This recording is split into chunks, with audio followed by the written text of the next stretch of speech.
ڕێگای هەمڵتۆن یەکێکە لە ڕێگا گرنگەکان کە پایتەختی هەرێمی کوردستان لەگەڵ کۆماری ئیسلامی ئێران بەیەکەوە دەبەستێتەوە و دەکەوێتە مەرزی نێودەوڵەتی حاجی ئۆمەران. ڕۆژانەش زۆرترین ئاڵوگۆڕی بازرگانی لەو مەرزە دەکرێت و خاوەن داهاتێکی زۆرە، بەڵام ڕێگاوبانەکانی بەرتەسک و خراپن و زۆرترین ڕووداوەکانی هاتوچۆش لە سنووری سۆران لەو ڕێگایە ڕوودەدەن. ئەمەش نیگەرانی هاوڵاتیان و شۆفێرانی بە دوای خۆی داهێناوە.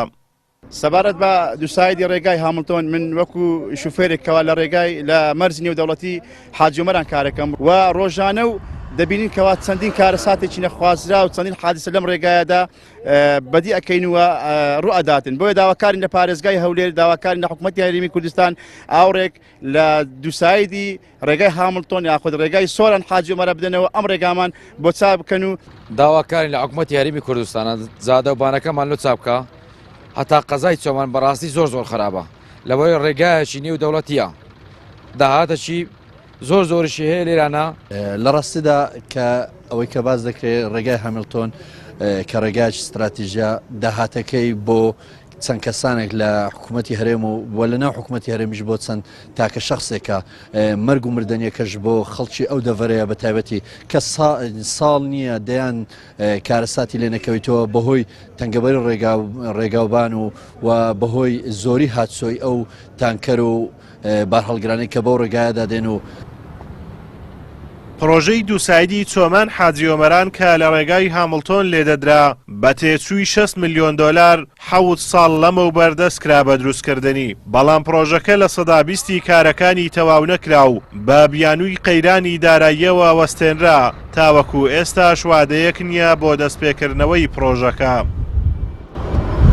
بەهۆی دروستبوونی قەیرانی دارایی لە 2014ەوە پرۆژە استراتیژیەکان کە ئەوەشێکە لە پرۆژە استراتیژیەکان وەستا و چاوەڕوانی باشبوونی بارودۆخی دارایی حکوومەت دەکەین کە بتوانین ئەو پرۆژە استراتیژی و گرنگانەی کە هەیە لە ناوچەکەمان و کوردستانیش کە تەماشا دەکەین پرۆژە استراتیژیەکان زۆر لە پرۆژە استراتیژیەکان تا ئێستا دەستی پێ نەکردوێتەوە. چاوەڕوان دەکەین کە دوای چاکبوونی بارودۆخی حکوومەت ئەو پرۆژەیە کە پرۆژەیەکی گرنگە بێگومان یەکێک دەبێت لە پرۆژەکان کە دەست پێ بکات.